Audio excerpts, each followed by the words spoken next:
You are watching Maulana Anis Bilgrami. Please subscribe.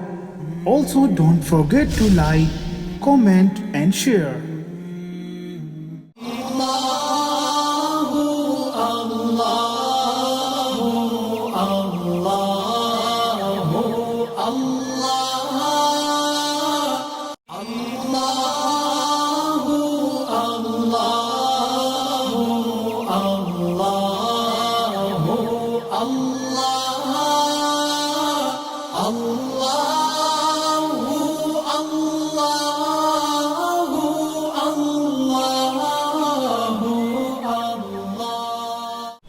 بسم الله الرحمن الرحيم الحمد لله رب العالمين والصلاة والسلام على سيد المرسلين وعلى آله وأصحابه وأزواجه وذرياته وأهل بيته أجمعين أما بعد رمضان کا مہینہ بلا شبہ خیر و برکت، رحمتوں کے نزول اور مغفرت کے حصول کا مہینہ ہے۔ اللہ نے اس کے پہلے عشرے کو رحمت بنایا اور اپنے ایمان والے بندوں کو، جنہوں نے دن کے روزے اور رات کا قیام کیا، انہیں اپنی رحمتوں سے نواز دیا۔ اس کا دوسرا عشرہ مغفرت کا عشرہ ہے، جس میں اللہ نے اپنے ان ایمان والے بندوں کو، جنہوں نے دن کے روزے رکھے، رات کا قیام کیا، اللہ نے ان کو مغفرت سے مالا مال کر دیا۔ اور اس کا تیسرا عشرہ جہنم سے خلاصی کا پروانہ عطا کیے جانے کا عشرہ ہے۔ اللہ کے جن ایمان والے بندوں نے رمضان کا یہ آخری عشرہ بھی دن کے روزوں اور رات کے قیام کے ساتھ گزارا، اللہ انہیں ضرور جہنم سے خلاصی کا پروانہ عطا فرمائیں گے۔ اللہ تعالیٰ رمضان کے اس مبارک مہینے کی رحمتوں سے، مغفرت سے ہمیں اور آپ کو اور پوری امت مسلمہ کو مالا مال فرمائے۔ یہ مہینہ خیر خواہی کا مہینہ ہے، انسانوں کے ساتھ میں غم گساری کا مہینہ ہے، لوگوں کے ساتھ میں بھلائی کے معاملات کرنے کا مہینہ ہے، غریبوں، یتیموں، مسکینوں، محتاجوں، ضرورت مندوں اور بیواؤں کا سہارا بننے کا مہینہ ہے، اور تقوی حاصل کرنے کا مہینہ ہے۔ روزوں کے ذریعہ سے انسان میں تقوی پیدا ہوتا ہے، اور یہی مقصد ہے روزوں کا۔ یا ایھا الذین آمنوا کتب علیکم الصیام کما کتب علی الذین من قبلکم لعلکم تتقون۔ اے ایمان والو، تمہارے اوپر روزے فرض کیے گئے ہیں جیسے کہ تم سے پہلی امتوں پہ فرض کیے جا چکے ہیں۔ اللہ نے ایمان والے بندوں پر روزوں کی فرضیت جہاں ذکر فرمائی، وہاں اس بات کی وضاحت اور صراحت کر دی کہ تم پر جو روزے فرض کیے گئے ہیں یہ کوئی انوکھی اور نئی بات نہیں ہے۔ تم سے پہلے جو قومیں گزری ہیں ان پر بھی روزے فرض کیے گئے، لیکن روزوں کے ذریعہ ان کو، ما قبل کی امتوں کو، اتنا نہیں نوازا گیا جتنا میرے مصطفیٰ کے صدقے میں امت محمدیہ کو اللہ نے نوازا ہے۔ ان کے نوازنے کا عالم دیکھیں کہ رمضان کے مہینے میں اللہ نے وہ ایک رات متعین کر دی اپنے علم کے مطابق، جس کو قرآن مجید کی زبان میں لیلۃ القدر کے نام سے یاد کیا گیا ہے۔ آپ قرآنی تعبیرات دیکھیں، قرآن کی آیتیں دیکھیں، ایک مستقل صورت ہے القدر کے لیے، شب قدر کو بیان کرنے کے لیے، لیلۃ القدر کی عظمتوں کو، اس کی رفعتوں کو اجاگر کرنے کے لیے قرآن مجید میں مستقل ایک صورت نازل ہوئی۔ اس صورت کا نام ہی سورۃ القدر ہے۔ اللہ تعالیٰ نے اس رات، اس لیلۃ القدر، اس شب قدر کے تعلق سے اس سورت کی پہلی آیت میں یہ وضاحت کی ہے، اِنَّا أَنزَلْنَاهُ فِي لَيْلَةِ الْقَدْرِ۔ یہ ایک سچائی ہے کہ ہم نے قرآن کو لیلۃ القدر میں، شب قدر میں نازل کیا ہے۔ لوح محفوظ سے آسمان دنیا پہ مکمل قرآن کا نزول اسی لیلۃ القدر اور اسی شب قدر میں ہوا۔ شاید اس آیت کو سننے کے بعد کسی کے دل میں لیلۃ القدر اور شب قدر کی عظمت اجاگر نہ ہوتی تو میرے اللہ نے سوال کیا وَمَا أَدْرَاكَ مَا لَيْلَةُ الْقَدْرِ، اے مخاطب کیا تجھے معلوم ہے کہ وہ لیلۃ القدر ہے کیا؟ اے مخاطب کیا تجھے معلوم ہے کہ وہ شب قدر کیا ہے؟ انسانوں کو کیا پتا کہ اس رات کی عظمتیں کیا ہیں اور اس رات کی رفعتیں کیا ہیں، اللہ کے ہاں اس رات کا مقام کیا ہے؟ اللہ نے سوال کے بعد پھر خود ہی جواب دیا لیلۃ القدر خیر من الف شہر، 1000 مہینوں سے بھی بہتر ہے یہ ایک رات جسے لیلۃ القدر اور شب قدر کہا جاتا ہے۔ یہ شب قدر ما قبل کی امتوں کو نہیں ملی، یہ میرے مصطفیٰ کا صدقہ ہے کہ آپ علیہ السلام کی امت کو میرے رب نے اس عظیم رات سے نواز دیا۔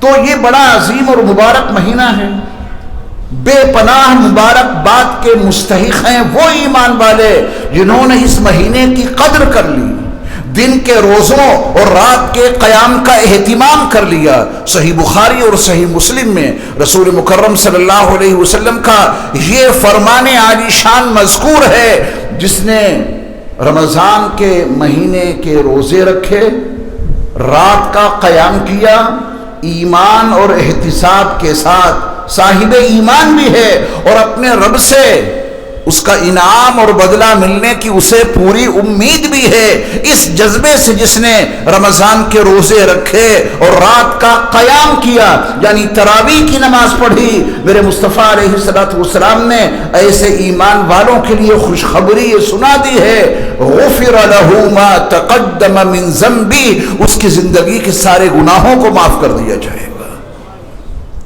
اللہ تعالیٰ نے نوازنے کے لیے مبارک مہینہ ہمیں اور آپ کو عطا کیا، کوئی ان کی رحمتوں کو حاصل ہی نہ کرنا چاہے، کوئی ان کی مغفرت کو لینا ہی نہ چاہے تو پھر اس کی ہلاکت میں اس کی تباہی اور بربادی میں کوئی شک نہیں۔ ایک موقع پر رسول مکرم صلی اللہ علیہ وسلم منبر پر چڑھے، پہلے درجے پہ قدم رکھا تو فرمایا آمین، اور دوسرے درجے پہ قدم رکھا تو پھر فرمایا آمین، اور تیسرے درجے پہ قدم رکھا تو پھر فرمایا آمین۔ صحابہ اکرام رضوان اللہ تعالی علیہ مجمعین کے لیے یہ تعجب خیز بات تھی کہ آج ہم نے نبی کا ایک ایسا عمل دیکھا اور سنا کہ اس سے پہلے رسول مکرم صلی اللہ علیہ وسلم کا یہ عمل کبھی نہیں دیکھا۔ میرے مصطفیٰ بارہا چڑھے منبر مبارک پر لیکن آمین کبھی نہیں کہا۔ کون ہے دعا یا بد دعا کرنے والا جس کے اوپر میرے مصطفیٰ آمین کہہ رہے ہیں؟ یہ تو وہی جانے جن کو اللہ تعالیٰ نے وہ علم عطا کیا تھا کہ ایسا علم کائنات کی کسی مخلوق کو اللہ نے عطا نہیں کیا۔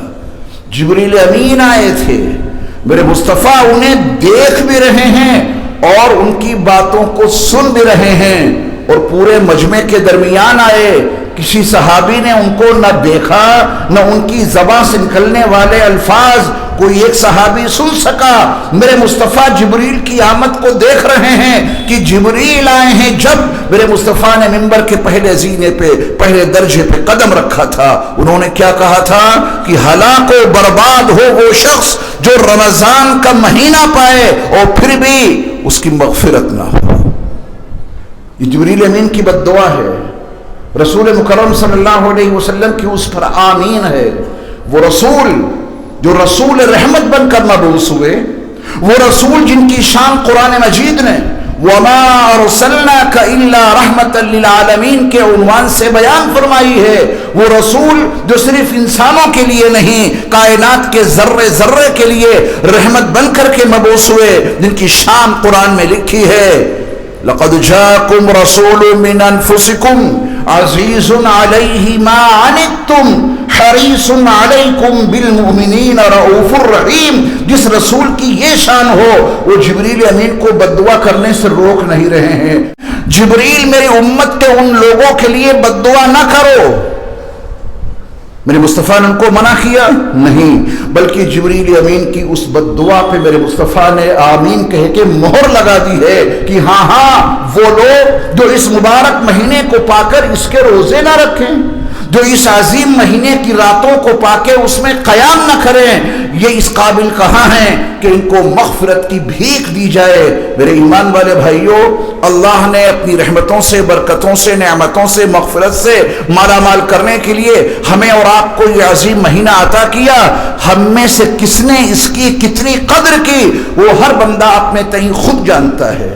آپ کو میرے بارے میں نہیں معلوم، مجھے آپ کے بارے میں نہیں معلوم، اور ضرورت بھی نہیں اس کی، کیونکہ مجھے اپنا حساب دینا ہے اور آپ کو اپنا حساب دینا ہے۔ یہ چند ایام باقی بچے ہیں رمضان کے، یہ جمعے کی نماز ادا کرنے کے لیے ہم اور آپ بارگاہ الہی میں موجود ہیں۔ یہ اس سال کے رمضان کا آخری جمعہ ہے، اس کے لیے الگ سے کوئی احکام نہیں، اور جمعوں کے لیے جو احکام وہی احکام اس جمعے کے لیے ہیں، الگ سے اس کے لیے مسائل نہیں۔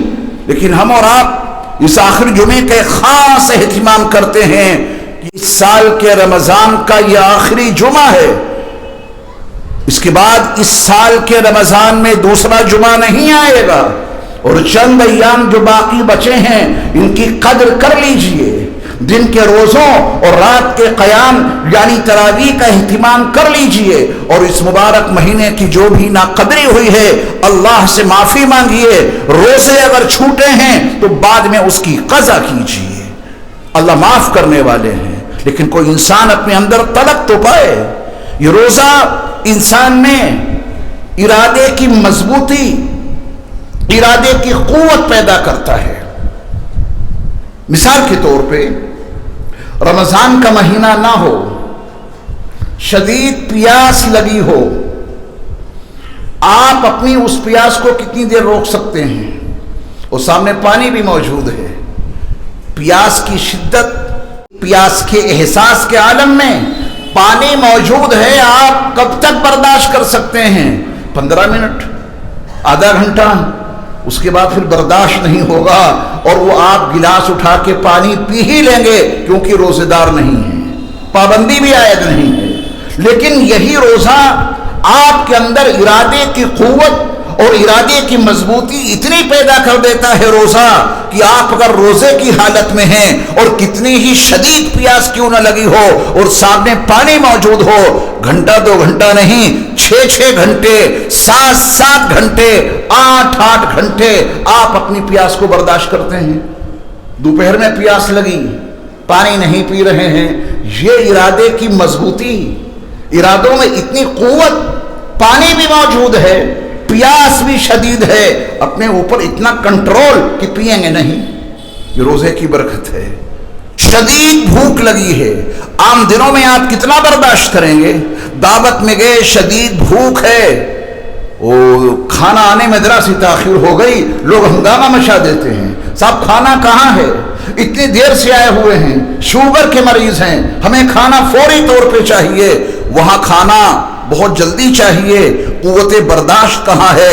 لیکن روزے کی برکت سے وہ قوت برداشت مل ہی جاتی ہے کہ دوپہر میں شدید بھوک لگی اور گھر میں کھانے پینے کا پورا انتظام ہے، آپ اس شدید بھوک کو 6 7 8 گھنٹے برداشت کرتے ہیں۔ یہ کس کی برکت ہے؟ روزے کی۔ یہ روزہ انسان میں قوت برداشت پیدا کرتا ہے، یہ روزہ انسان کی قوت ارادی کو بے پناہ مضبوط کر دیتا ہے۔ روزے کا ذریعہ انسان کو اپنے نفس پہ کنٹرول حاصل کرنے کا پورا جذبہ اور پورا اختیار مل جاتا ہے، اسی کا نام تقویٰ ہے۔ لعلکم تتقون، اپنے جذبات پہ کنٹرول، اپنے ارادوں کی قوت، اپنے ارادوں کی پختگی اور مضبوطی۔ اور یہ بات یاد رکھیے گا، کسی بھی نیکی کو برپا کرنے کے لیے ارادوں کی بہت مضبوطی چاہیے۔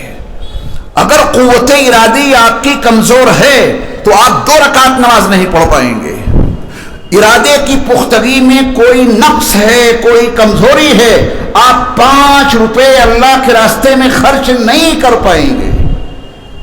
اگر ارادے کی مضبوطی نہیں ہے، معمولی سے گناہ سے اپنے آپ کو نہیں بچا پائیں گے۔ قوت ارادی کی پختگی میں اگر کوئی ضعف ہے، کوئی کمزوری ہے، تو معمولی گناہوں سے بھی اپنے آپ کو نہیں بچا پائیں گے، وہ گناہ کر ڈالیں گے اور نیکی کو نہیں کریں گے، کیونکہ قوت ارادی کمزور ہے۔ جب قوت ارادی مضبوط ہوتی ہے، جب ارادے پختہ ہوتے ہیں، تو نیکی کرنا بھی آسان ہو جاتا ہے، برائی سے بچنا بھی آسان ہو جاتا ہے۔ رات میں جب آپ آرام فرما ہیں، وہ کون سی قوت ارادی ہے جو آپ کو آپ کے بستر سے اٹھا دیتی ہے اور آپ وضو کر کے اپنے اللہ کی بارگاہ میں کھڑے ہو جاتے ہیں اور قرآن مجید کی اس آیت کا آپ کے ترجمان بن جاتے ہیں۔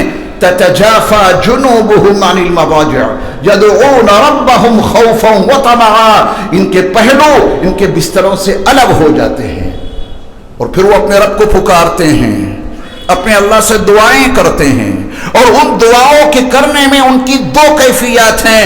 یدعون ربهم خوفا وطمعا، وہ اپنے رب سے دعائیں کرتے ہیں، وہ اپنے رب کو پکار رہے ہیں، اور ان کے دل کی کیفیت یہ ہے کہ ڈر بھی بہت زیادہ ہے۔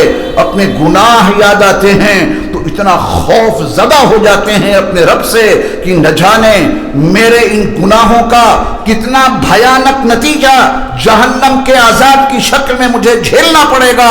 رونگٹے کھڑے ہو جاتے ہیں اپنے گناہوں کو یاد کر کے، ان میں اللہ کا ڈر پیدا ہو جاتا ہے، خوف پیدا ہو جاتا ہے، لیکن وہ اتنا نہیں ڈرتے کہ مایوس ہو جائیں۔ ڈر ضرور پیدا ہوتا ہے جب اپنے گناہ یاد آتے ہیں، لیکن قرآن نے کہا تمہارے گناہ کتنے ہی زیادہ کیوں نہ ہوں، ڈرتے تو رہنا، لیکن وہ ڈر اتنا زیادہ نہ ہو جائے کہ تم مایوسی کے شکار ہو جاؤ۔ مایوس ہونے کی کیا ضرورت ہے؟ قرآن میں لکھا ہے وَطَمَعًا، وہ اپنے اللہ کو پکارتے ہیں اور اپنے اللہ سے دعائیں کرتے ہیں۔ ڈر بھی بہت زیادہ ہے جب اپنے گناہ یاد آتے ہیں۔ جب اپنے رب کی رحمت یاد آتی ہے تو امیدیں بہت بڑھ جاتی ہیں۔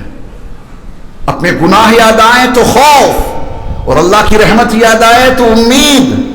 اسی کے درمیانی کیفیت کا نام ہے ایمان۔ نہ اتنا ڈر کہ مایوس ہو جائیں، نہ اتنی امید کہ انسان اعمال سے بھی ہاتھ دھو بیٹھے۔ کیا ضرورت ہے نماز پڑھنے کی، میرا رب بڑا رحیم ہے۔ کیا ضرورت ہے روزے رکھنے کی، میرا رب بڑا کریم ہے۔ کیا ضرورت ہے زکوٰۃ دینے کی، میرا رب بڑا رحمان ہے۔ اللہ کی رحمت کی امید کی بنیاد پر گناہوں پر جری ہو گئے، اللہ کے احکام کو چھوڑنا تمہاری زندگی کا شیوا بن گیا۔ اللہ کی رحمت سے امید بھی رکھو اور اپنے گناہوں کو یاد کر کے ڈرتے بھی رہو۔ رحمت یاد آئے تو پھر یہ یقین بنا لینا کہ میرے رب نے اپنے نبی کے ذریعہ اپنے گنہگار بندوں تک یہ پیغام بھجوایا ہے۔ قُلْ يَا عِبَادِيَ الَّذِينَ أَسْرَفُوا عَلَىٰ أَنفُسِهِمْ لَا تَقْنَطُوا مِن رَحْمَةِ اللَّهِ إِنَّ اللَّهَ يَغْفِرُ الذُّنُوبَ جَمِيعًا إِنَّهُ هُوَ الْغَفُورُ الرَّحِيمُ۔ میرے محبوب نبی، آپ میرے ان گنہگار بندوں تک میرا یہ پیغام پہنچا دیجیے جنہوں نے گناہ کر کر کے اپنے آپ کو تباہ کر لیا ہے۔ پیغام یہ ہے کہ تم اپنے اللہ کی رحمت سے مایوس نہ ہونا۔ تمہارا اللہ تمہارے سارے گناہوں کو معاف کر دے گا، اور کیوں نہیں معاف کرے گا؟ انہ هو الغفور الرحیم، بلا شبہ وہ بڑی مغفرت کرنے والا، بڑا رحم کرنے والا ہے۔ تمہارے گناہ کتنے ہی زیادہ کیوں نہ ہو جائیں، پھر بھی انہیں گینا جا سکتا ہے، تمہارے رب کی رحمتوں کو گینا نہیں جا سکتا۔ تمہارے کتنے گناہ ہوں گے، اگر تمہارے گناہوں سے، ہمارے گناہوں سے یہ زمین اور آسمان کے درمیان کا خلا بھر جائے، اگر ہمارے اور آپ کے گناہ پانی کے قطروں سے بھی زیادہ ہو جائیں، اگر ہمارے اور آپ کے گناہ ریت کے ذروں سے بھی زیادہ ہو جائیں، اگر ہمارے اور آپ کے گناہ درختوں کے پتوں سے بھی زیادہ ہو جائیں، تب بھی اللہ کی رحمت سے مایوس ہونے کی ضرورت نہیں ہے۔ گڑ گڑا کر تضرع آہوزاری کے ساتھ اپنے رب کو پکاریے اور اپنے رب سے مغفرت کی بھیک مانگیے۔ پھر ہمارے اور آپ کے رب کتنے رحیم اور کریم ہیں، وہ اتنے ڈھیر سارے گناہوں کو نہ صرف یہ کہ معاف کریں گے بلکہ ہمارے اور آپ کے رب ہمارے ان تمام گناہوں کو نیکیوں میں تبدیل کر دیں گے. الا من تاب وآمن وعمل عملا صالحا فاولئک یبدل اللہ سیئاتہم حسنات. ہاں وہ شخص جو ایمان لایا، توبہ کی، اعمال صالحہ کو برپا کیا. یہ قیدیں لگائی ہیں اللہ نے. ہم اور آپ صاحب ایمان ہیں، توبہ کی کمی ہے. الا من تاب وآمن وعمل عملا صالحا. توبہ کریں، ایمان ہو، اعمال صالحہ کو برپا کر رہے ہوں تو میرے رب کا اعلان ہے فاولئک یبدل اللہ سیئاتہم حسنات. یہی ہیں وہ لوگ جن کی برائیوں کو میرے رب نیکیوں میں تبدیل کر دیں گے. مایوس ہونے کی کوئی ضرورت نہیں ہے. جو کچھ ہو سکے اس کے کرنے میں کوئی کسر نہیں ہونی چاہیے، اس میں کوئی کمی نہیں ہونی چاہیے. اللہ سے ڈرتے رہیں، اپنے گناہوں کو یاد کر کے اللہ کی رحمت کے امیدوار رہیں، ان کی رحمت کو اور ان کے کرم کو یاد کر کے. یہی کامیابی کا ایک راستہ ہے. اللہ ہم سب کو عمل کی توفیق عطا فرمائے.